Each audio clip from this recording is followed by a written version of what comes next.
Hey everyone, how's it going? I am Nathaniel Janc from Nintendo Prime, and we're here to talk about the holiday sales going on. Now, these are the ones officially listed by Nintendo. This does not include whether Amazon or GameStop or all these other places run their own bundles, their own deals, because that happens at each individual retailer. They'll take something that they have an overstock on and just charge a lot less for it during the holiday period here, especially in the United States. So these are just deals that Nintendo is supporting, which means these details should be available at every major retailer. And I'm sure some of you guys have heard about them. There's something up with it that we're going to talk about in a bit. But first, let's get into what the actual deals are. So first up is the Mario Kart 8 Switch bundle. This is the same Switch bundle they ran last holiday, so it's $2.99. And you get Mario Kart 8 for free, digital version, all that stuff. But it's literally the exact same, and we'll get into that in a moment on why that actually could matter. But let's get into the other deals they have before we get into the grander discussion on these deals. So obviously we got the Nintendo Switch with Mario Kart 8 Deluxe bundle. That's going to be $2.99. Savings, they say $59.99 because you get Mario Kart 8 Deluxe for free. But then they have Super Mario Odyssey, Super Mario Party, The Legend of Zelda Breath of the Wild, Splatoon 2, Donkey Kong Tropical Freeze, Mario Tennis Aces, Kirby Star Allies, Octopath Traveler, Wolfenstein 2 The New Colossus. All of those are $20 off starting on November 27th. So there you go. Those games are just going to be straight up $40. So if you haven't picked up any of them, Nintendo does not discount their games very often. So especially like the Zeldas and the Marios of the world. So it's a great time to hop in and get those games for $20 off, or get them for friends or family or whoever you might be shopping for this holiday. Another interesting one is a pair of Joy-Con controllers. They're charging $60 for. They're saying it's a savings of $20. But if you know anything about shopping Joy-Con controllers, you know that you can get most Joy-Con controllers for $70 already on online retailers. And even I think in Walmart was charging $70 last time I was in. So it's not really a savings of $20. It's more like a savings of $10. And even then, the gray ones I have seen brand new for $60 all year long. So the fact that it's specific to the gray and the neon red, neon blue, which are the launch controllers, is very interesting to me, because to me that's not really much of a savings, if it's a savings at all. It technically is a savings over MSRP, but it doesn't feel like that good of a deal per se. But whatever, if you need an extra pair of Joy-Cons, I mean, you're not going to get them cheaper unless you buy them used. The next big discount, I guess, is the Pokeball Plus accessory. Came out with, Pokemon last year. Let's Go Pikachu, Let's Go Eevee. I actually have it right here. Let me grab it.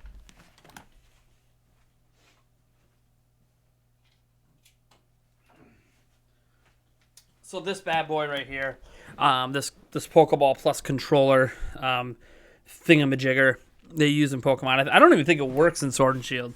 But anyways, they're selling this bad boy for just $20, originally $50. So you do save some money on that. I have seen it go for $40 on a few online retailers over the past year, but that's definitely the cheapest I've ever seen it brand new. So that's all good. That's all dandy. That's all Nintendo's officially doing. Sounds good. The game slate, I mean, it's all mostly older games, but besides Wolfenstein 2, but third-party games, so that's not a surprise. I think we need to talk a little bit more about that Nintendo Switch Mario Kart 8 bundle. So this bundle up here has been confirmed through Nintendo's official press release. The listing of the model number on that bundle shows that the Nintendo Switch in the bundle is the original Switch. So not the revised Switch that comes in the red box. It is the original Switch. And the box, the art, everything on it is exactly the same as the bundle in 2018, which means Nintendo had leftover bundles of Mario Kart 8 Deluxe from last holiday, and they're literally just selling it to you again a year later for the same price. Now, some people aren't going to care about this because they're going to think, whatever, it's still a good deal, and it arguably still is. And if you don't care about the extra battery life, it's not like the original Switch is so bad. Beyond as Celestial Star brings up the Joy-Con drift, but that happens in all Switches. So my issue with it is that Nintendo is offering you the same thing a year later for the same price and calling it a deal. That's not a deal. That's just the same thing you offered last year. So a year has gone by, and you can't even knock $10 off that. You can't offer a different game bundled in. Reality is Nintendo wants to get rid of all the old Switches. That's really what this bundle's about. We have all these old Switches. We're not even making them anymore, right? They're only manufacturing the new Switches. So that means that they have all the stock of these old ones that people are kind of purposely avoiding buying at retail because they're buying the red box versions. And they're like, look, we're going to recall those. We're going to repackage them. We're going to take the ones that we didn't sell last year, and we're just going to do the same bundle last year. It worked out so well last year. It's going to work out so well this year. They could have packaged any other game in this, by the way. Like, if Mario Kart 8 Deluxe, they say it's a savings of $60. But if you look at all the games that they're charging $40 for this holiday, very clearly, if Mario Kart 8 Deluxe wasn't in this bundle, that would be one of the $40 games. But it's not one of the $40 games to increase the value of the bundle. You see what Nintendo's doing there? See, that's why you can't buy Mario Kart 8 Deluxe this holiday for $40, but you can buy Breath of the Wild for $40. They want to increase the value of this bundle. But it's really the same bundle from a year ago, which means it hasn't. You're going to tell me the OG Switch that now is a new version out, Mario Kart 8 Deluxe, and this packaging hasn't devalued in a year? I'm not so sure about that, Nintendo. Now, again, people aren't going to care. Personally, I even though I'm in the market for a new Switch, I'm not really looking at a Mario Kart 8 bundle anyways. I'm looking at, the new Switch or maybe even the Pokemon, Switch Lite and all that. So that's kind of what I'm kind of looking at. But still, for those out there that are prospective Switch buyers this holiday, it does kind of suck that you're just getting the same deal as last year with the old Switch. With Mario Kart 8 Deluxe, yeah, they've discounted a bunch of games, which is good, but at the same point, they didn't discount this one to make the bundle look better. So, I don't know. It's kind of a buyer beware if you were thinking, hey, this revised Switch is out, and I want a revised Switch for Mario Kart 8 Deluxe. Well, then you have to spend $360.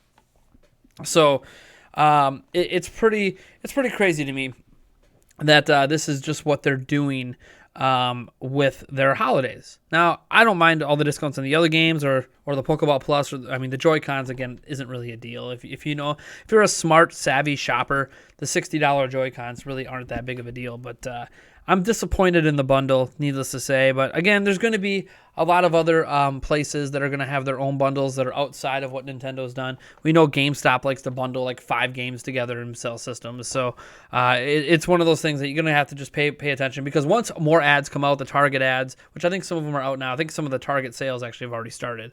Because now, we can't wait till Black Friday to do Black Friday deals. we gotta make it like a 2-month event. Once all the ads come out, we're going to have a grander idea, and maybe I'll make a standalone video as we get closer to, that Thanksgiving weekend, where maybe I'll summarize up all of the great deals for Switches out there and Switch games, because this is just Nintendo's official stuff. There's going to always be deals beyond that at specific retailers. So, I don't know. That's really all I have to say on that. I think it's kind of bollocks what Nintendo's doing with the bundle, but it is what it is. Nintendo's going to do what Nintendo does. They don't devalue their stuff, and they're just trying to get rid of the old Switches. So it is what it is. All right. That being said, I guess the rest of this stream is just a little Q&A. I don't know how long this Q&A is going to be, but I don't know if you guys got any questions. Ping me in the chat, at Nintendo Prime in the chat. Let me know. If there's no questions, then I guess that's the end of the stream. I do have a few videos I'm actually editing right now, so I actually do have stuff to do for the channel here. Celestial Star chimes in and says, Nintendo, just not fond of the Christmas holidays. They don't see it as good business. That is incorrect. Nintendo actually sees the Christmas holidays as 70% of their yearly business, because that's what it is. 70% of Nintendo's business is done during the holidays. They make 70% of their revenue during the holidays. Nintendo does not devalue the holidays and Christmas. They don't devalue it as good business.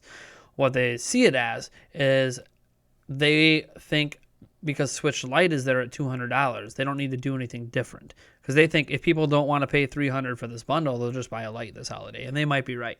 So Nintendo's banking on the Lite being the price difference that they need this holiday, them not having to do anything special with the bundle. And if people want to get the OG Switch and get a bundle, or they can literally get rid of the OG Switches and not give you the new models and stuff like that. So Nintendo is actually, from a business perspective, being kind of smart. From a consumer perspective, it'd be nice to see a different bundle with the revised Switch in it. But from a business perspective, they're maximizing revenue and profits is what they're doing. So business-wise, I get what they're doing, even though I'd like to see a different game bundled in.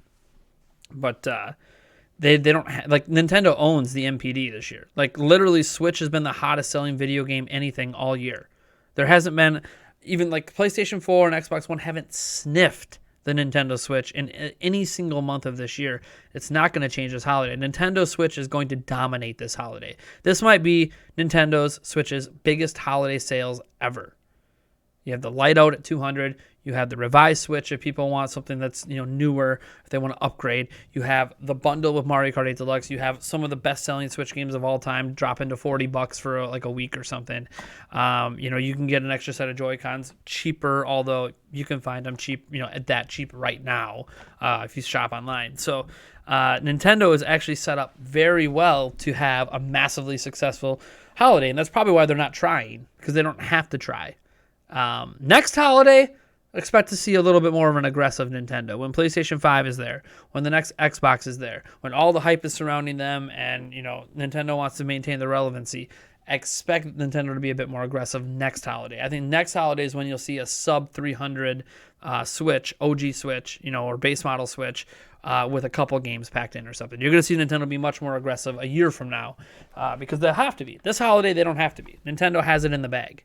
They already know they're going to win this holiday when it comes to video game sales. So they don't have a lot of competition is basically what I'm saying. And it's weird saying that because we know PlayStation 4, Xbox One, they're going to be $200, less than $200. You're gonna heck, you might see even a retailer go crazy and throw a PlayStation 4 down at $200 or $250, or PlayStation 4 Pro. That's what I meant, down to $200 or $250. Or Xbox One X, like that could happen this holiday. But the reality is, people aren't excited about those platforms right now. The exciting platform is Switch. Switch is the one getting all the big games right now. I know that there's some big third-party games obviously coming out, but Switch just had Luigi's Mansion come out. It's got Pokemon landing. Like it's going to be the big hot ticket item this holiday, and Nintendo knows it. Next holiday, though, you have the new shiny machines on the market, and that's when I think Nintendo themselves will do some really good deals. What's up? Let's see here. Why is someone saying good morning at Player Essence? I'm at Player Essence, but thanks, Sabback. So how's it going, man? Let's see here. If you guys have any questions in the chat, be sure to ask them. I prefer if you ping me in the chat, but if you don't, I will try to read the chat and get your questions in. I guess I can say hi to everyone here. First off, Falling, Afterlean, Celestial Star, Extra Chill, Track Zero, Mercurius, Sweet Life of Dio Brando, Sab Vasquez, Dank K Memes. Welcome, guys. All right. Let's see here. I'm sure the PlayStation 5 will blow the Switch out of the water, especially with their exclusives. The PlayStation 5 will be a big seller. I mean, the lowest selling PlayStation ever was 80 million. Nintendo has only been around that number or topped it twice with home consoles, and that being the NES and the Wii. With handhelds, that's a little bit of a different story, but handhelds, that's a weird thing. Nintendo's kind of in their own market right now because they kind of have that hybrid thing going on. So it's hard to really know where Switch is going to end up overall. I mean, we know Switch is at like 41 million right now. Will it top 100 million? I have no idea. Will it top PlayStation 4? I have no idea. PlayStation 5 is going to be crazy. It'll be interesting to see what it costs. I think that's going to be a big sticking point at launch is how much PlayStation 5 costs. But, will it blow Switch out of the water, especially with their exclusives? I mean, Switch has just as many exclusives to punch back. That's the thing. Sony and Nintendo have done a very good job. Well, Nintendo's always done a very good job with exclusives, but Sony did a good job over the past, decade or so, really nabbing a bunch of exclusive games, and they're going to continue to do that. It's going to be a fun competition between those two for best exclusives. Obviously, you have Xbox entering the fray as well. They scooped up a whole bunch of studios themselves, so they could try to have a bunch of exclusives as well. So it's going to be a very entertaining to see how the three main console manufacturers duke it out with their exclusive titles. When it comes to power, obviously, it's a totally different conversation. And Switch's counter argument as well. They have the most powerful portable device compared to the other two. Well, because they do. So it's always an interesting conversation, but it's one that we can have maybe after PlayStation 5 and Xbox are on the market, the next Xbox, and then we can kind of see where the dust settles sometime in 2021, because I don't think 2020 is going to be a good measuring stick, although we all know next gen is going to be talked about like crazy next year. Let me see here. Sweet Love Deal. I hope that Trails of Cold Steel 4 get localized next year. That'd be nice. Dank K means, do you think the PlayStation 5 too much? Do you think what do you mean by too much? Do you think the PlayStation? I don't know what that question means, Dank K. Can you rephrase that in a way? It said, because you just said too much. Do you think the PS5 and next Xbox will be? Do you mean how much? I'm gonna assume you meant how much. Oh man.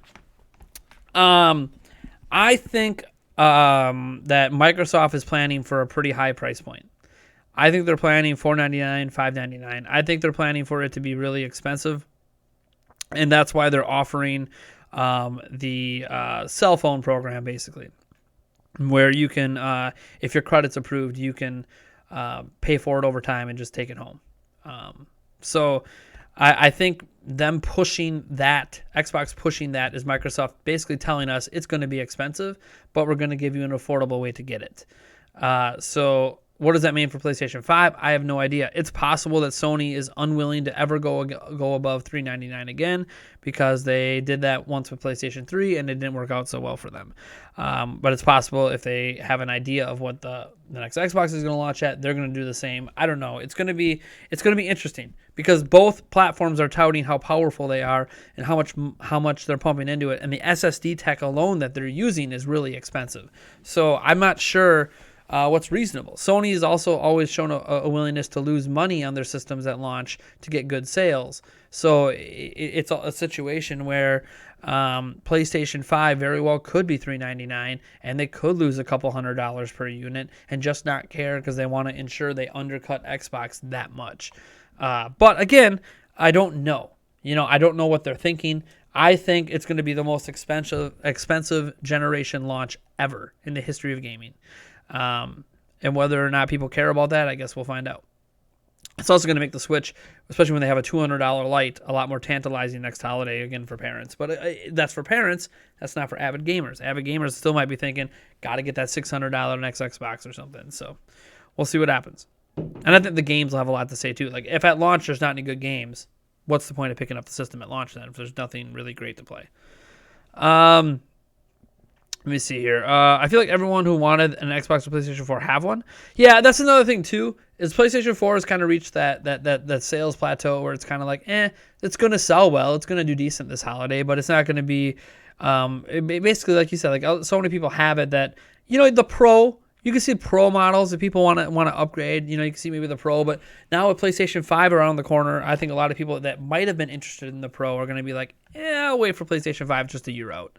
And if it's going to be expensive, I'll just save my money for that. But we'll see. We'll see.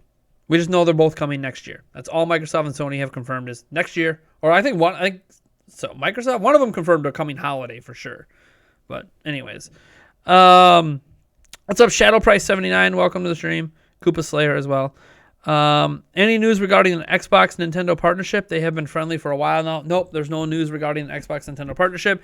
Doesn't sound like it exists. If it ends up existing, it would probably have to do with the xCloud that Microsoft's working on, and their streaming services. That's the only thing I can think of that they would work with on extensively. Obviously, some of the indie titles Microsoft makes, they could still bring the Switch, but yeah, I wouldn't be too concerned with there being a partnership. I know it would be nice, but beyond maybe a game streaming service, I can't see them doing much else, if they even do that, because that could even be a stretch at this point.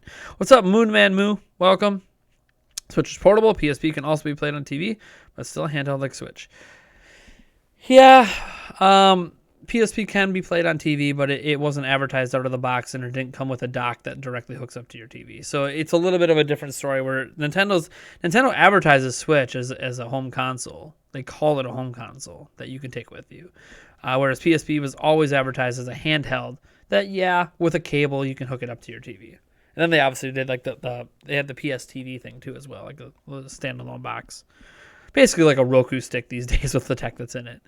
Let me see here. Mark Van de Weijer says, how much Switch Lite sales do you guess when Switch is 3 years?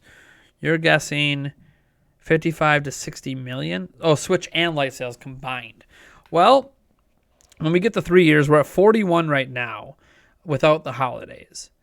I I think anything north of 50 million is probably a good guess. I'm sure between now and the end of March. I mean, got to remember, Animal Crossing comes out in March too, and that's a huge seller worldwide based on numbers from New Leaf. So Pokemon, a new generation Pokemon. I know there's been some controversy around this one, but it's HD, new generation Pokemon. Is there any doubt it's going to at least do Let's Go numbers, if not better? Should do better. Should do way better. And people could pick it up with a $200 Switch, which is a lot different than last holiday when that wasn't even an option. So I do think that anything north of 50 million should be expected. Now you're expecting, almost 60 million, 20 million this holiday. That's a little crazy to me. I'm thinking more in the 54, 55 range max. So anywhere between 50 to 55. But it's possible. Maybe I'm underselling how well it's going to do this holiday. Again, we haven't seen Switch Lite during a holiday period, so we don't know how it's going to perform. We know since Switch Lite has launched, while it's done good, the base Nintendo Switch is doing better. So it's one of those situations where we just kind of got to monitor it and see what happens. But I'm sure it's going to be about around 53 to 55 million is my guess at the end of March. But I could be way off on that. It could be more. It could be 70 for all. Who knows? I don't know. All I know is this will be the best holiday for Switch sales so far. Let's see here. Yeah, if they would have did a Smash bundle, oh man. If they would have bought the Smash Switch back, the special edition Smash Switch with Smash Bros. And then charged $300 for it, they would have killed it. They would have killed it this holiday. They're still going to kill it. I think that's the reason Nintendo didn't do it. They don't need to. That might be next holiday. Sad Vasco says, I hope next year we get a Switch Pro with Bluetooth connectivity, 1080p screen, 4K compatible when docked, and better build of Joy-Cons, and a discount on current Switch and Lite. I don't know that we're going to get a discount on Lite a year later. I think it's still going to be at $200. I think base Switch could drop to $250 at some point, but I don't think the Lite's going to move for a little while, probably another couple years. As for with Bluetooth connectivity, 1080p screen, 4K compatible, I don't really care about the 4K thing. 4K really only matters in so much that there's movie streaming services on the Switch that can stream in 4K. 4K gaming is not happening on Switch. So I don't care about 4K output. Now you can talk about how you want a native 4K upscaler that's better than a TV, because what people forget is if you hook up to a 4K TV, because this TV back here, which you guys can't really see, is a 4K TV. The TV itself already upscales everything from whatever resolution you give it to 4K. It already has an internal upscaler. It just so happens that a lot of internal upscalers on TVs are dirt cheap, like pennies, and they don't do a very good job at the upscaling, but they do exist. So the reason to have a native upscaler inside the dock or something like that would be hoping that it could do a better job at upscaling. It's still not going to display games at 4K. It's still just taking a 1080p image or 720p or whatever resolution and stretching it. No matter what it does, it's just some things stretch it better than others. So to me, I don't care if it's 4K compatible, because no matter what they do with the next Switch, even if it uses the latest and greatest 7 nanometer crazy stuff happening with AMD, bottom line is it's not going to be 4K. It's just not.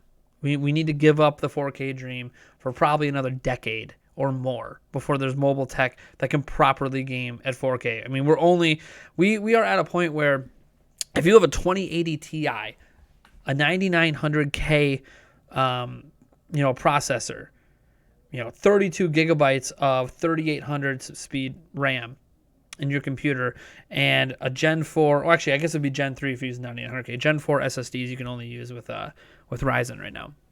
Or whatever, even if you had the Ryzen SSD. So you went with the Ryzen 3950X or whatever, and then you had the Ryzen Gen 4 PCIe 4 SSD, right?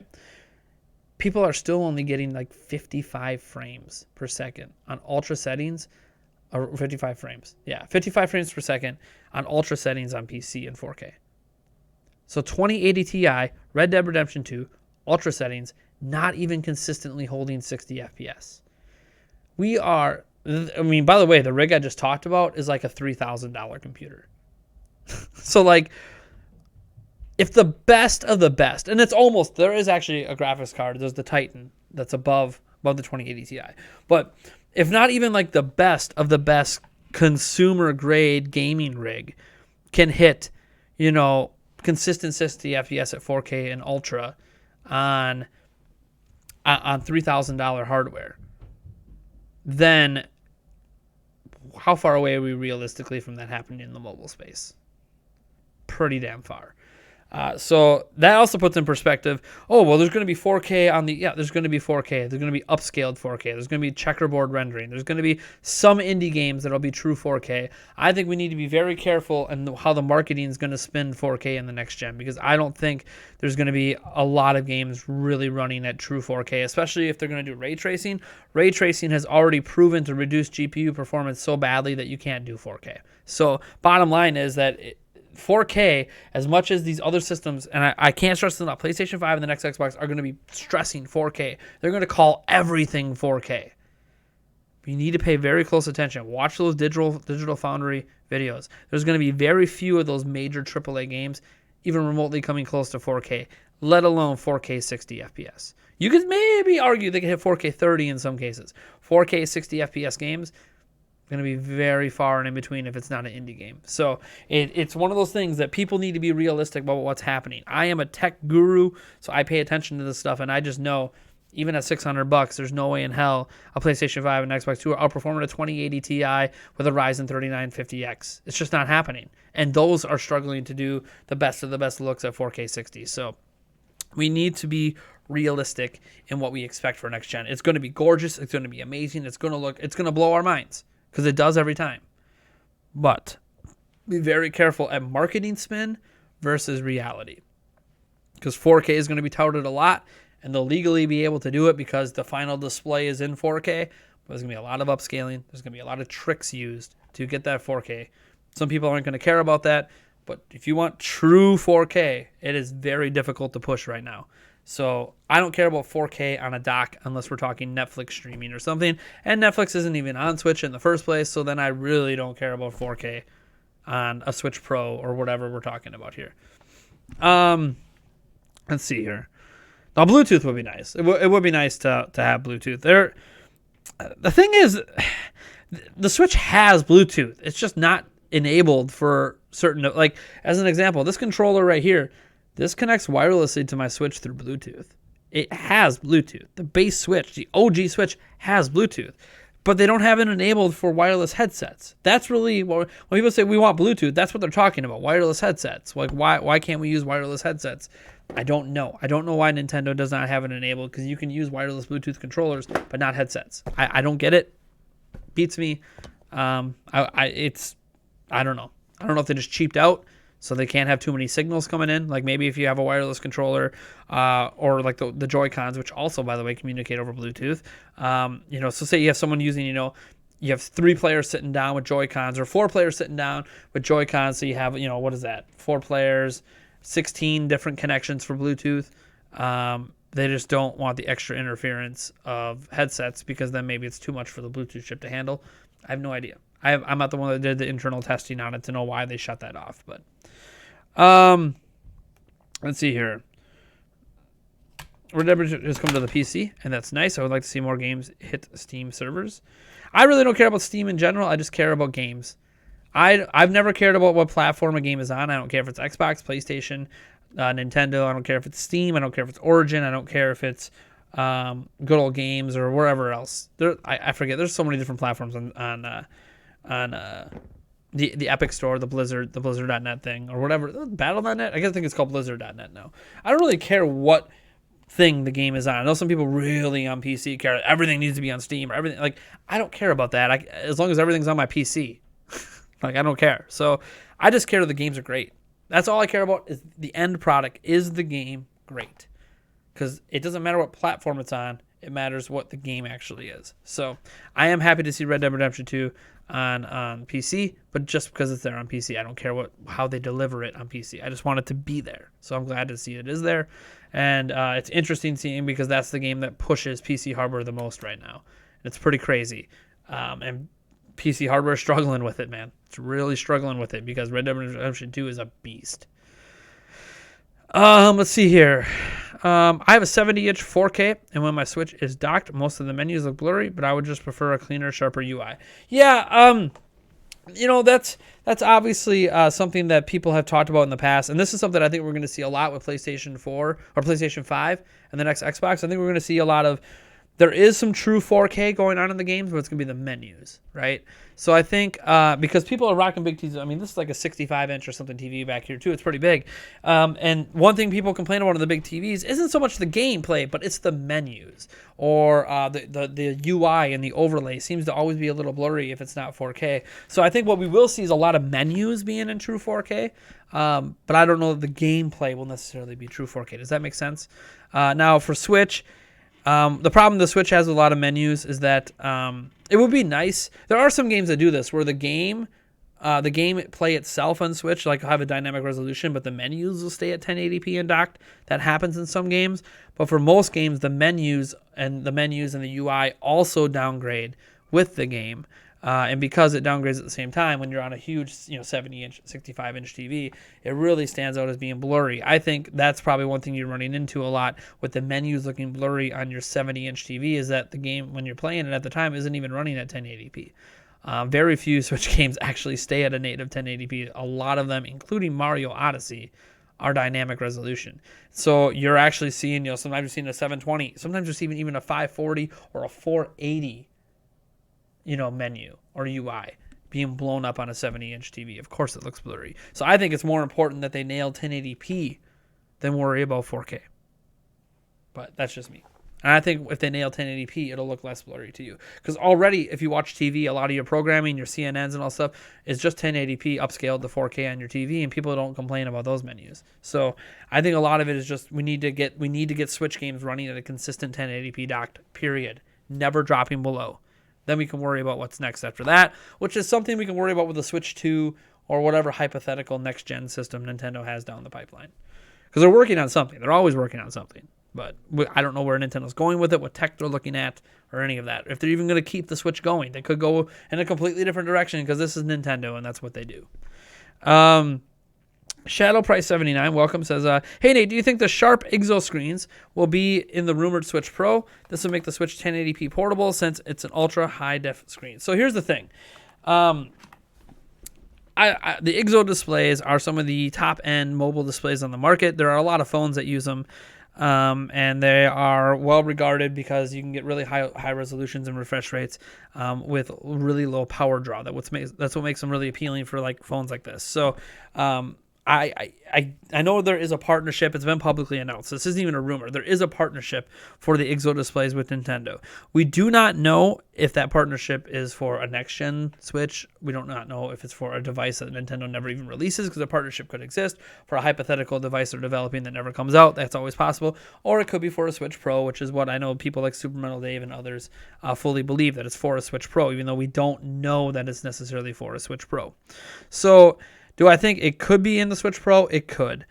Do I think this would make it 1080p portable? They don't need the IGZO displays to be 1080p portable. What they need is the hardware behind the screen, not the screen itself, the hardware within the system to be able to do it. You could put a 1080p screen. You could take an IGZO display with a low power draw, slap it on a Switch, and it's not going to make your games 1080p. The reason, people forget this, the reason games target 720p in handheld isn't just because that's the highest resolution that screen can go.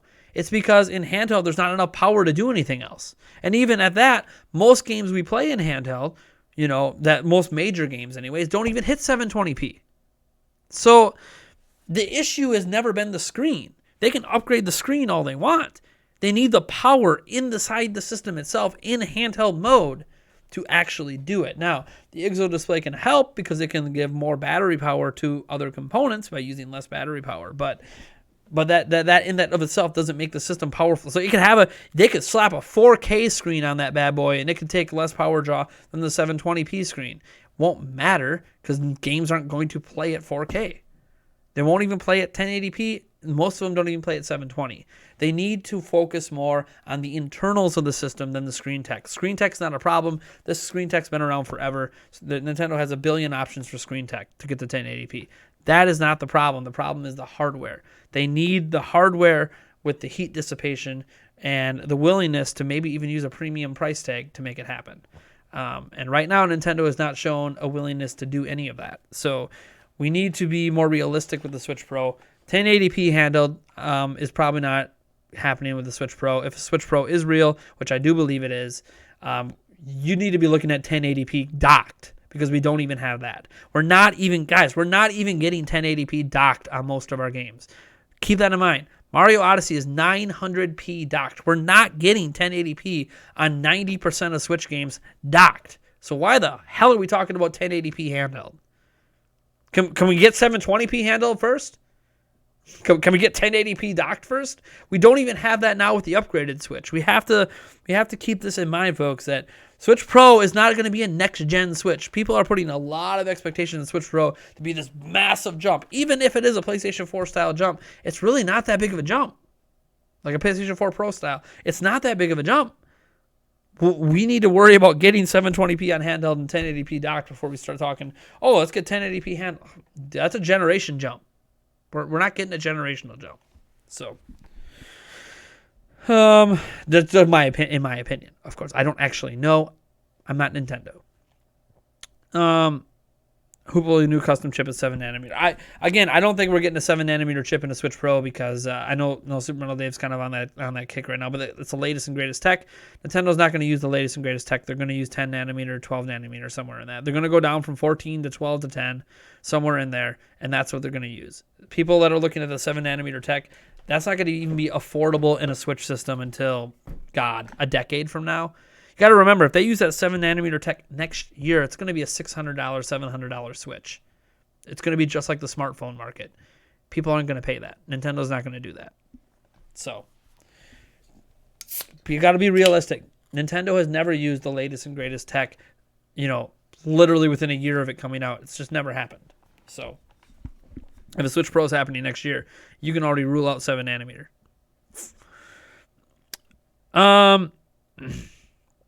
Let's see here. Let's see here. I still use my 1080p TV. Yep, this TV I have here that I use for live streams. You guys don't see it, but I play my games on it. That's above my monitors, wall mounted. That's a 1080p TV. The TV in my bedroom's a 1080p TV, but both of those TVs are 32 inches. The big screen TV we have upstairs, we have a 50-inch in the living room. That's actually a 1080p TV. We got that, 8 years ago. It was the very first purchase me and my fiance made together, was that TV upstairs. This TV down here is the only 4K TV. These monitors here, these are both 4K monitors because I like when I'm editing videos, sometimes I use 4K video files and then I downsample them to 1080p. But even then, for color grading and for accuracy and stuff like that, it's nice to have 4K monitors. But this TV is the only 4K TV in the house. And we got that as a Christmas gift last Christmas. So, and the thing is, we don't even use it that much. I mean, it's in my little man cave area. You can see with my Giannis jersey and my Green Bay Packer locker and some stuff. This is the man cave corner of the office, but it doesn't really even get used that much. I don't watch games on it that much. I don't know. It's kind of dumb, right? I have this nice couch and I don't even really use it. I got to get some more friends, right? Eric, you need to come over, man. You need to come over more often. Maybe we'll get some use out of that couch. Just bring the fiance down here, but we'll be using the couch for a completely different reason. Let me see here. I would pay premium for a smartphone battery life. Dude, my battery life on this thing sucks. This is the Galaxy Note 9. It's like a year-old phone. And my battery life is just horrible on it. I can't even... It's at 100% right now. If I don't even touch my phone, it'll be dead in 2 hours. It's ridiculous how bad my battery life is on that phone. But I'm also a power user, so I'm a little bit in the background I've got Facebook. I got a billion things running because of what I do with my emails and YouTube and all this. News updates. I got look at my notifications. Look at all this. Oops. Look at all that. I got a billion notifications. So and my other job that I work for Instacart, that's always running too. So I don't know. This is a 4,000 milliamp hour battery, and it still doesn't last that long. But it's all right. That's why I'm usually always within distance of a charger somewhere. I probably should start carrying battery banks around again. One of my battery banks I had died. Not one of the not one of the ones I reviewed for Switch, a different one. The ones I reviewed for Switch, the problem is I gave them away. I should have kept them. Those are really nice banks. Let's see here. Sad Basco says, bro, your knowledge and drive and passion for tech is awesome. I really like listening to your reviews. Definitely incorporate that into your channel, man. Nobody else does it. Yeah, I mean, the thing is, like, I am a tech enthusiast, right? I'm a video game enthusiast. I'm a Nintendo enthusiast. I'm obviously got bias towards Nintendo in many regards. Hello, my channel is Nintendo Prime. I have Nintendo merchandise. I got Nintendo crap everywhere. Like, I love Nintendo, and I'm biased, but I really it's hard at times to bring my passion for tech into some of the stuff at the channel, because unless I'm talking about next gen systems, unless I'm talking about PlayStation 5 or whatever, or talking about Switch Pro, there's no real use to that tech knowledge for my channel. How much I know about how much I know about just tech in general. There's not a use, like when you're talking about things like Pokemon, Sword and Shield. My tech knowledge isn't going to help talk about that game. Okay, so like that's what kind of sucks is I'm this big enthusiast in something, but it doesn't really help with the channel unless you're talking next gen. That's probably why people like asking me next gen questions in live streams, because that's a chance for me to get it out there. And you'd be like, well, why don't you make videos? And like, because you make like one video on it and then you have nothing else to say because you're just repeating yourself. So, but I mean, I'm glad you enjoy that. I try to keep myself informed. I like to feel like I'm an informed consumer, an informed gamer, and an informed person in the tech world. I like to stay informed. Just like I know my motherboard in here. I have a Ryzen 2700X CPU, but my motherboard is the ROG Crosshairs Hero version 7 or whatever, has a BIOS update, and I could throw a 3900X in there. I bought this motherboard on purpose because I knew that it would be able to work with next-gen Ryzen. And it might even technically work with the next gen after that, because it has the power. It has a really big power delivery on it, which is what you need to support the Ryzen stuff. So I bought that motherboard knowing that that it's forward compatible for at least this generation, if not the next gen. It doesn't have PCI Gen 4, of course. That's something I do give up by not having a newer motherboard, but I can't afford those PCI Gen 4, things anyways. The SSDs and all that.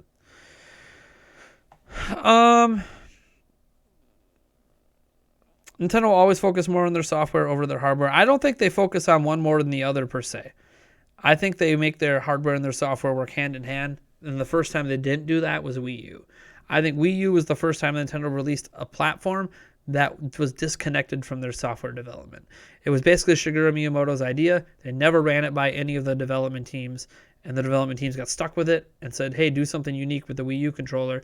And they did nothing unique with it, basically, until Miyamoto did. So Wii U's greatest problem was the disconnect of the hardware and the software. But otherwise, Nintendo's hardware and software is always interlaced over time. It's always been, yes, the hardware isn't why their games are great. But their games look so amazing on that hardware because of how close knit the hardware and the software developments are. Let me see here. With the Wii U's fail, I doubt Nintendo will make another non-portable console. I don't know. The Wii U failed for many, many reasons. It wasn't just that it was non-portable. Phones are set up every year so the battery will be worse. Yeah, I know. I'm well aware. Battery degradation in phones is worse than it is basically in any other product in the world. I know that. I mean, laptop battery degradation can be bad too, but that's just because people leave their laptops plugged in all the time when they're at home because they want max performance, which is actually bad on the battery. So battery degradation in laptops are a little different, but in phones, I mean, some of it's obviously self-inflicted because I have to keep my phone plugged in all the time, which actually hurts the battery. But a lot of it is just general. They want your battery not to last more than a couple of years, so then you're forced to upgrade and get more money out of you. I know. I'm well aware how that works. Why do you always stream when I can't join at the start, Corey? I stream when I have time, when it makes sense for me. And right now it made sense for me and I had time.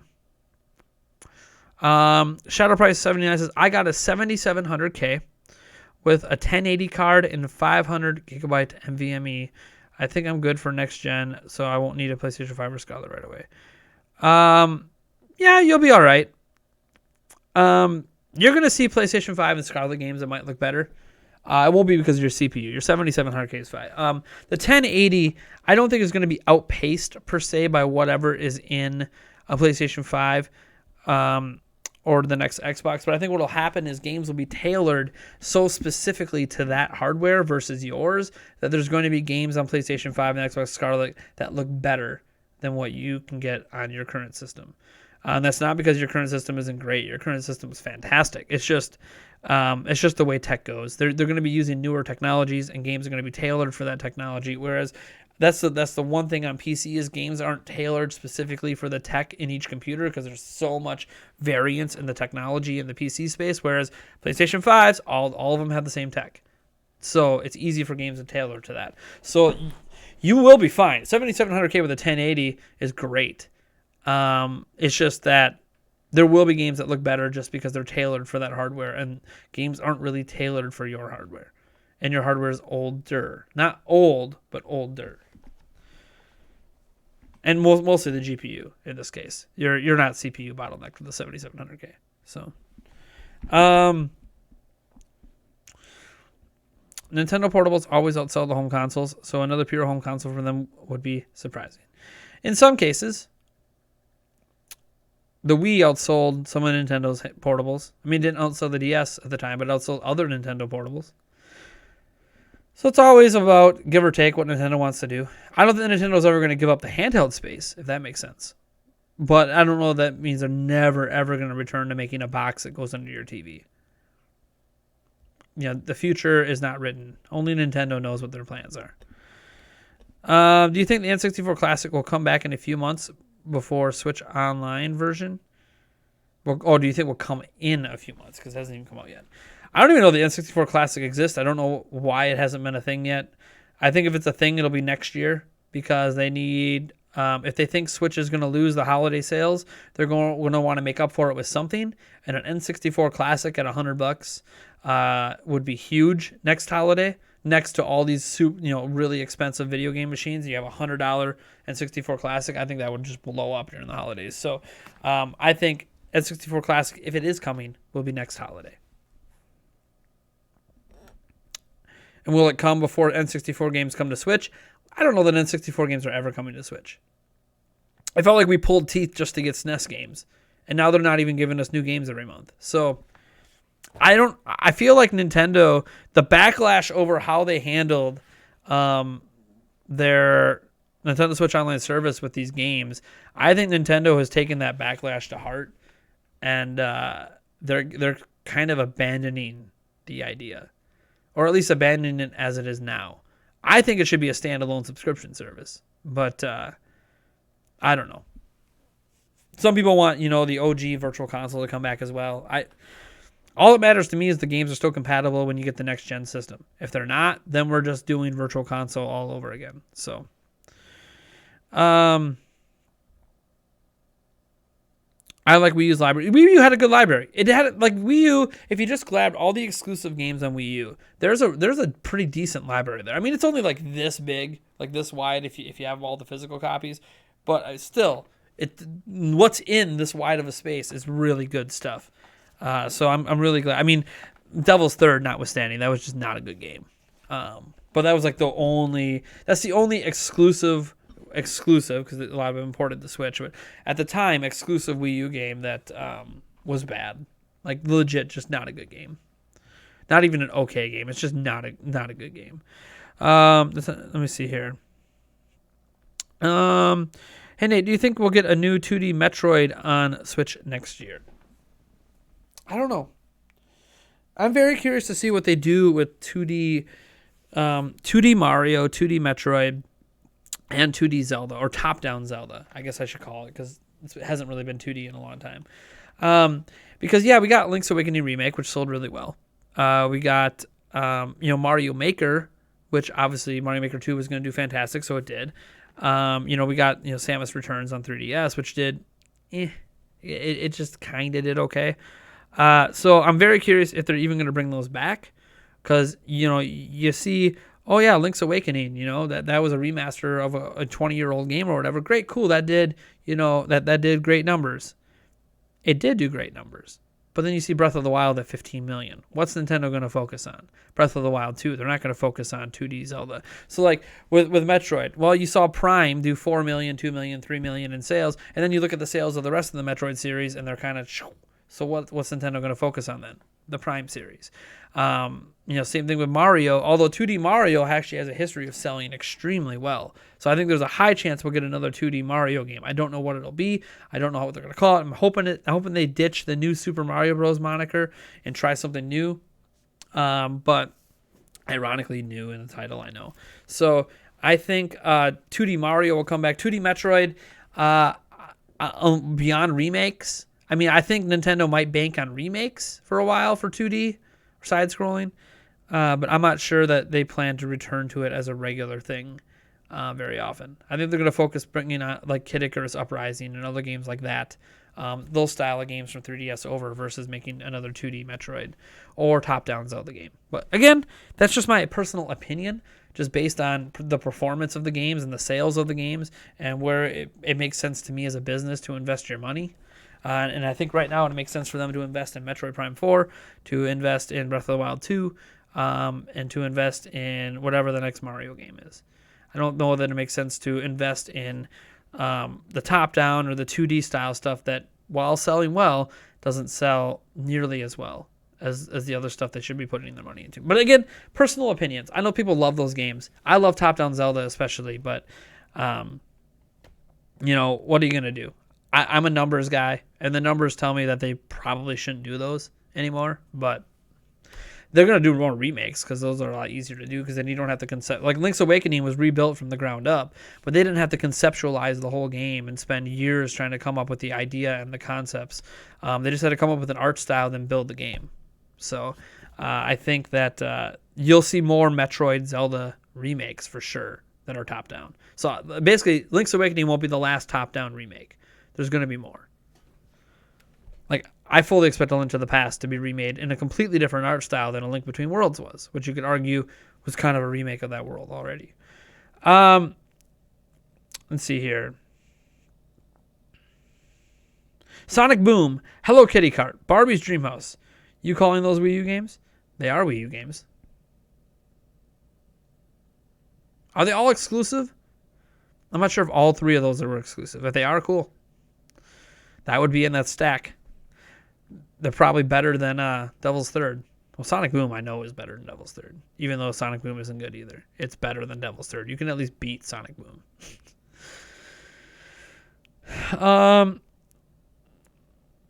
I'd be fine with a remake with a nice new code of paint on it. Yeah, most people are. I downloaded a large variety of games in the virtual eShop on the 3DS. I'm glad Nintendo will be porting their 3DS games over to the Switch, but to re-download them after buying them again is a drag. Well, they're not really porting.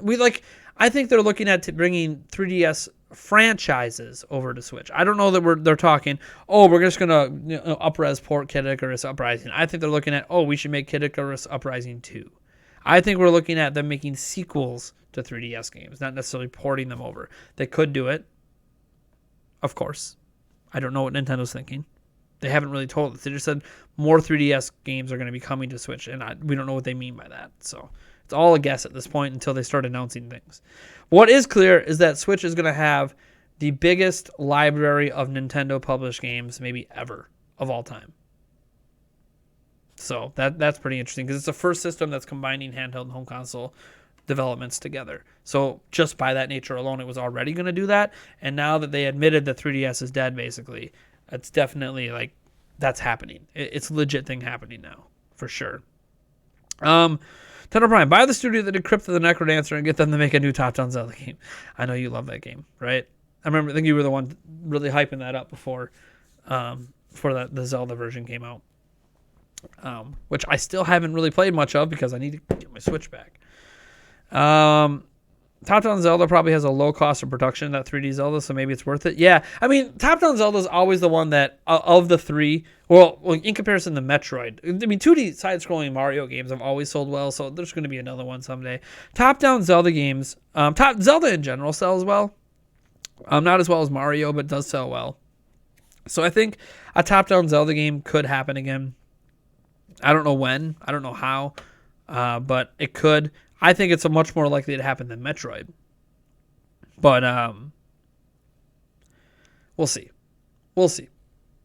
They might just bank on remakes for a while because remakes are selling so well. They remade Link's Awakening, remade Zelda games or HD Zelda games are selling so well that they could easily just keep plopping those in between major Zelda releases instead of releasing top down. Like they might look at Link's Awakening and be, oh yeah, it sold 3.3, it sold 3+ million units, in 9 days, and we didn't have to make a new Zelda game.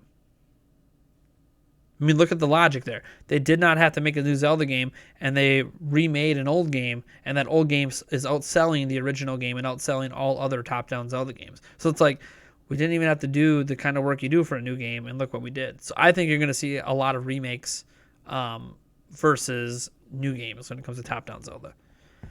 Hope we get a Fire Emblem Awakening 2 on Switch. I don't think we'll see that, or a Three Houses 2, or Four Houses, or whatever they decide to call it. I don't think we're getting an Awakening 2 because we already have the next Fire Emblem going on. Are you planning on buying Ninjala on Switch next year? Yes. Ninjala is day one. Day freaking one Ninjala. Let's go. Assuming it comes out. It's been delayed so many times. But assuming Ninjala finally releases next year, it's a Switch exclusive. Yes. I'm all on top of that. If there's a physical version, I'm all on top of that. I hope there's like a special collector's edition. I'm up on that, man. Minish Cap was lit. Yeah, dude, Minish Cap is great. If you really want to port a remake, Mario Sunshine. I don't think Mario Sunshine will ever be done, but it would be nice. It would be nice. It would be very nice. Can you imagine if they HD'd Mario 64? How well that would do? An HD version of Mario 64? That would just blow up. That was like one of the most popular 3D Mario games of all time. Well, it was the first, so I guess it's not too surprising. Remake ports have lower cost of production with higher profits. Yes, they do. Yes, they do, because even if they have to rebuild the game from the ground up, right? Well, they have lower cost of production with higher profits if you're anything that's not Final Fantasy VII. I guarantee they have spent more money trying to make Final Fantasy VII Remake than they have spent on any other Final Fantasy game ever, because they keep restarting it and rebooting it and just screwing it up. I don't know what the hell Square Enix is doing over there. But in theory, it should be easier to remake a game, even if you're taking an old sprite game and turning it into a big, masterful HD experience, because you don't have to worry about the story, the script, translations, because it should already be done, if it doesn't have voice acting. Basically, a lot of the brunt work is done. A lot of the tedium is done. So you're just left with just bringing it to life. Is what you're left doing. And that's always cheaper and easier and more profitable than having to start from scratch. But we'll see. Kid Icarus, Uprising Switch. I think an Uprising 2 is coming.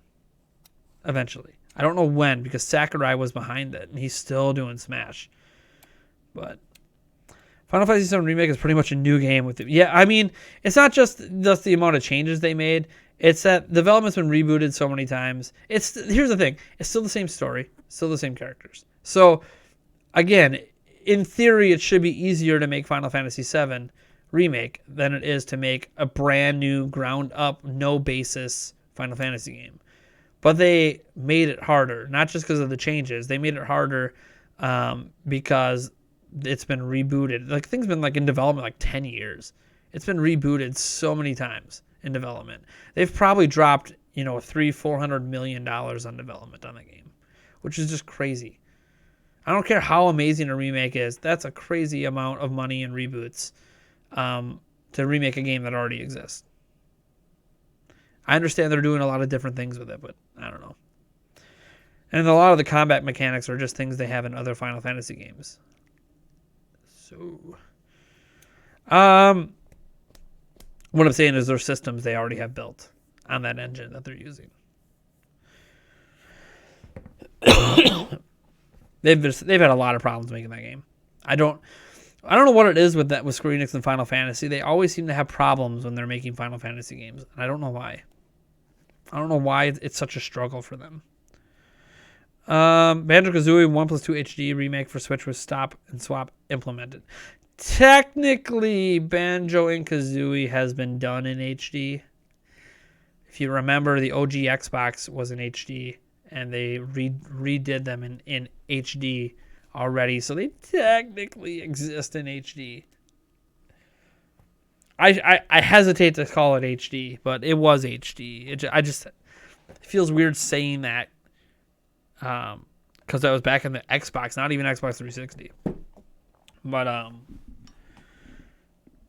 yeah, I don't know that's gonna happen. I mean, Banjo-Kazooie's in Smash, so I don't want to rule it out, but I don't think it's gonna happen.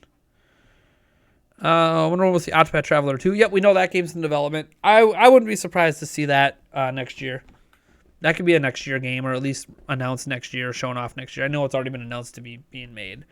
Octopath Traveler was way more successful than Square Enix ever thought. So Octopath Traveler 2 is going to be coming, We got Octopath Traveler, back in 2018? So 2020. It feels like the kind of game it is about every couple of years. 2 to 3 years at most. So 2021 at the latest. Maybe announced next year, launch in 2021. But either way, we're going to hear about it next year, I'm sure. I'm pretty excited about that. Yeah, no, not the mobile phone prequel. Yeah. I mean, the prequel on the phone is fine. It's actually not that bad if you play it. But it's just, when are we getting the next console one? And it's coming. It seems that recycling these games by remaster and remaking them is the best way to maximize profits. It really brings out the nostalgia factor as well as first-time players of the series. Yep, it kind of get the best of both worlds. It's a new game for those who never played it, and for people who did play it who want to re-experience it in a new way, sweet. Will Octopath 2 come to Switch? Yes, it's already been confirmed. Square Enix already announced Octopath Traveler 2 is coming to Switch. That was literally like the first thing they announced when they announced Octopath Traveler 2 is coming. Is that it's coming to Switch. So, yes. Switch is where it found success. So much success, they ported it to everything else. So, yeah, no, it's coming to Switch. It'll just be on other platforms, too. So it won't feel as special because it'll be on everything for people who care about exclusives. I care about great games. I don't care if it's exclusive. And the kind of game it is going to look just as good on Switch as it does on anything else, besides maybe being in 4K on other platforms. But we already talked about 4K stuff earlier, so. All right, is that it? Is that all the questions we got? I've been caught up with the chat like the whole time, so. I gotta get this video going. Let me open up my video editor here. I can at least import the files while I'm still chatting with you guys. I'll buy a great game regardless of platform. That's how it should be. I'm not saying you can't have preferred platforms. I prefer Switch, but I'll game on anything. I don't care. I just care that the game's great. That's what matters to me. The game is great. Come on, still work. Come on, Premiere. Thank you. It's like, you didn't pay the bill. I know I didn't pay the bill. You're supposed to give me a 60-day grace period. Dang, Premiere. Astral Chain. I haven't played Astral Chain yet, so it's hard. That's why I don't talk about the game a lot, because I haven't played it. It looks great. Can't wait to get my hands on it. It deserves probably more attention. It really does. But it's a Platinum game, so of course it deserves more attention, because Platinum games always seem to get overlooked. Even Bayonetta, which gets a lot of hype, gets overlooked in a lot of circles. So, where's my raw footage? Yep, this is from today. Get that in there. All right. Well, while my computer takes its sweet time importing that file. That is a big file, I guess. I put up a new video today. Yes, I am. I am putting up a video about video game immersion. It deals with Witcher 3 on Switch. That's kind of like a centerpiece to what I'm talking about. But yes, we're going to be talking about video game immersion in a video today. So that game, that one's being worked on. What do you think will be the next AAA title after Pokemon? I mean, Animal Crossing. We already know that. That one's coming out. I mean, they've already announced. So. Hey, Nintendo Prime. What's up? The Gamer Master 21. What games do you think Sony will launch for the PlayStation 5? I mean, we're probably due for another Killzone again. I feel like they're going to have a port of Last of Us 2. I don't know. Maybe they won't. Maybe they'll just do that in year 2. They're going to port it. But it'll probably be in year 2. Just like they're going to port the last Uncharted as well. And they're going to port pretty much all the PlayStation 4 greats over. Let's just be honest. That's what Sony did this year, or this Gen 2. So they're going to do that. I mean, there's probably going to be another Killzone. There's probably going to be some sort of new IP, some wacky, zany, like they had Knack. Some sort of wacky, zany IP they're going to have out there. I think they're going to rely on what they've always relied on at launch of systems, and it's not their exclusives. If you look at the history of PlayStation launches, they've never had like a really strong library of exclusive games. It's always been about what the third parties are bringing. So I think Sony's going to be touting third parties huge because that's what they do. I don't know if you look at the pattern Sony has. Basically, yeah, they have exclusive games, but for the first 2 years on the market, every platform Sony releases relies so heavily on ports or remasters, and third-party AAA games. They rely heavily on all of that, and they promise you, they're like next year, they're going to tease like 12 different exclusive PlayStation 5 games. Maybe one of them will come out in the next 3 years. Like, that's what Sony does. They'll tell you about games 3-4 years before they're even going to be here. So the first couple of years are going to be just like with PlayStation 4, in my opinion. There'll be some exclusives, and you'll have a good one, and they're like Bloodborne or something. But it's going to be heavily reliant on third parties because that's what Sony does. Sony has consistently shown their pattern for success. Third parties carry them, and then they swoop in once third parties have moved systems, release all their exclusives, and just watch them bankroll the money for the second half of the generation. Sony just second half of generation is just bankroll billions of dollars. That's just their strategy, and it works. And they have no reason to stop it. They're the opposite of Nintendo. Nintendo front loads the first half of their generation and then tails off on the back end. So Nintendo and Sony do opposite directions with their exclusives. Hoping that changes now, and Nintendo just nails it every year. But we've already had kind of a down year in 2018. Are we going to have a down year next year? I have no idea. What's after Animal Crossing? And I don't know. We have titles announced for next year, but I don't know. Breath of the Wild 2 might not even be next year, so. Tokyo Mirage. Yeah, but again, port. Wii U port. I'm not counting port as a new AAA game. You've been playing a lot of Switcher. I love it. Nice. Yeah, there's also the Obsidian Games one, the Outer Worlds. That's coming out before March. Of course, people are considering that more of an indie B tier game, even though now they're owned by Microsoft than a AAA game. But it's got a AAA feel to it. It's definitely a game that had people working on it that have AAA game experience. Metroid 4 won't be next year. Metroid Prime 4 is not coming next year. I would bank everything I have that Metroid Prime 4 is not coming next year. Doesn't mean we won't see a tease or a trailer, but it's not coming next year. Bayonetta 3 might come next year. Maybe. That one I think is much more likely than Metroid, but Bayonetta 3 is not really a system mover, so I'm not really... I'm excited for it, but if you're Nintendo, you're not looking at that as, oh yeah, that's going to move, a few million Switches. No, it's not. Wonderful 201 probably won't happen. I mean, they can't even get approved to port the Wonder. Literally, Hideki Kamiya says, talk to Nintendo. He's been trying to get Nintendo to approve a port of Wonderful 101, and Nintendo won't approve of it. So if Nintendo won't even let them port the Wonderful 101, we're not going to get the Wonderful 201. Pokemon Let's Go ruined the franchise again. I love Pokemon Let's Go. Shut up, Corey. I want some more. I want Gen 2 Pokemon Let's Go style. Let's go. I hope they can. The Let's Go series. Am I the only one that likes Let's Go? I might be the only one in the world that likes Let's Go. Pikmin 4, that would be nice. I think they need to port Pikmin 3 first, but Pikmin 4 would be nice. What's up, Daswan31? How am I doing? I'm doing pretty good. Pretty good. I'm just going to start editing this video, because there's parts when I edit that I don't have to listen to anything. I just have to put things in the timeline and get rid of some of the gargly gook at the beginning. Actually, looks pretty good. I wonder if this is going to be one of those videos where I don't have to do anything. Oh, no, there's this section here I have to do some editing. Because I try to do some of my videos, I have pre-set up templates on Streamlabs, and I can switch between them when I'm recording.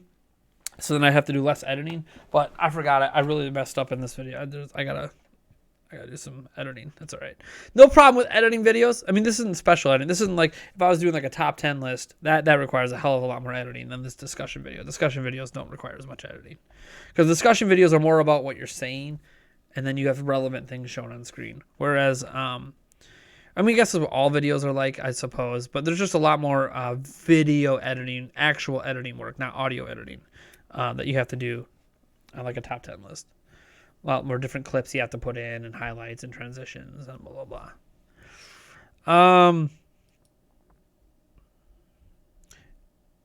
An NBA 2022 now with even more microtransactions and mandatory ads. What's up, Edward Norton? Welcome, man.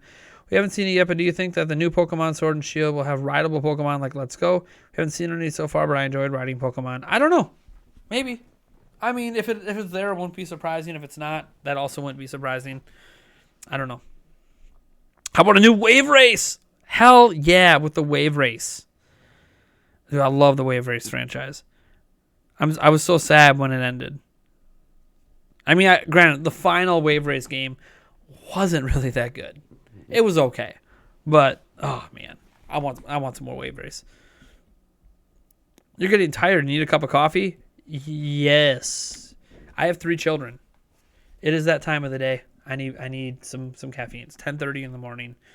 I try not to have the caffeine really early, but about this time, heading towards lunchtime, is a good time to get a caffeine kick. So yes, to answer your question, yes, I absolutely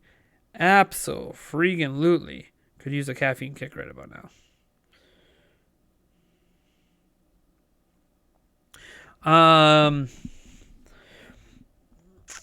There has been a Mario game every year for Switch, so pencil that in.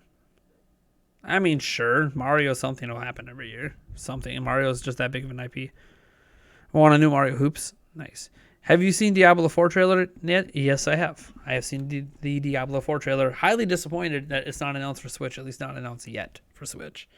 That was a little disappointing. But it does look good. Diablo 4 looks great. It looks a lot like Diablo 2. Like they kind of...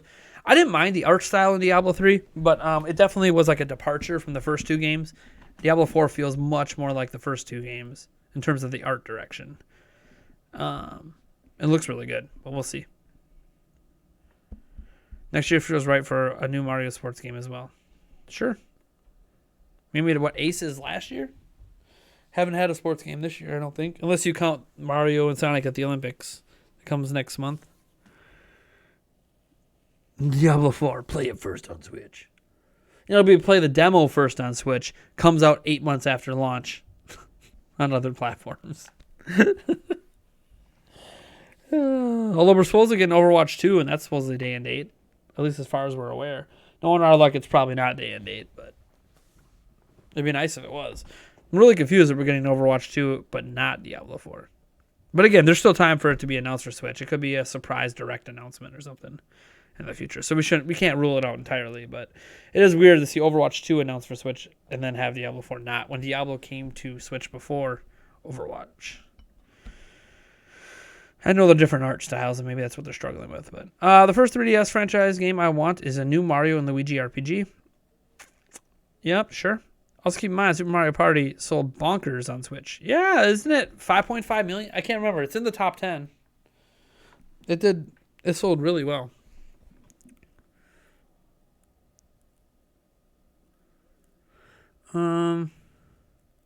Yeah, you don't know what will happen because Alpha Dream's closing. I wonder if Sega could make a new Sonic game as a replacement of Sonic Riders series. Always possible. 7 mil now? Yeah, I have to look at the chart again. I was looking at it the other day for a video when I was doing a sales update for their fiscal quarter. I did a video on that like 1 or 2 videos ago. But I don't remember the sales for it off the top of my head. I just remember it being really high, showing that it was not just a launch thing. Like, it didn't just sell well at launch. Like, it's actually sold pretty well since. Heck, Breath of the Wild has sold over 1 million units this year. Breath of the Wild has sold over 1 million units this year. It is kind of like Nintendo's GTA 5. Granted, GTA 5 has sold 15 million units this year. Why the heck don't we have it on Switch yet? I don't know, but Grand Theft Auto 5 has sold like 115 million units. Grand Theft Auto 5 sold in the recent financial update. 115 million units. It's crazy. And the game's moving consistently 10 plus million a year. Like, man. GTA, Red Dead Redemption 2 at 26 million. God, gotta get those games on Switch, man. Oh yeah, Shin Megami Tensei 5. That's been announced a long time ago. God, I wonder what's going on with that game. That was announced. Wasn't that announced in 2017? Wasn't that when Shin Megami Tensei 5 was announced? It was a long time ago. We've just heard nothing since. Just like with Bayonetta 3. We really haven't heard anything about it since it was announced. Star Fox Grand Prix. Hope for the rare rumored game.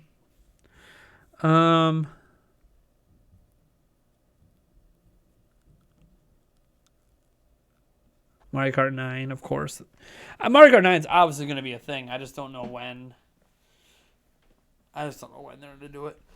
They're still bundling Mario Kart 8 this holiday, so at this point, Mario Kart 9 might just be a Switch 2 launch title or something.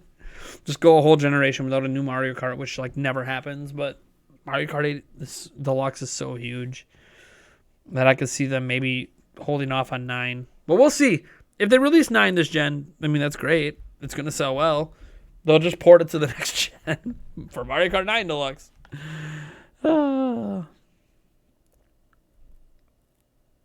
right. I probably should get going and edit this video so I can get it up here by noon or 1 p.m. or something. Thank you guys for tuning in to the stream. I'll probably set this stream to stay public after it's done processing on YouTube side. So if you guys came in late and you want to catch the beginning where I talked about the holiday stuff, you can.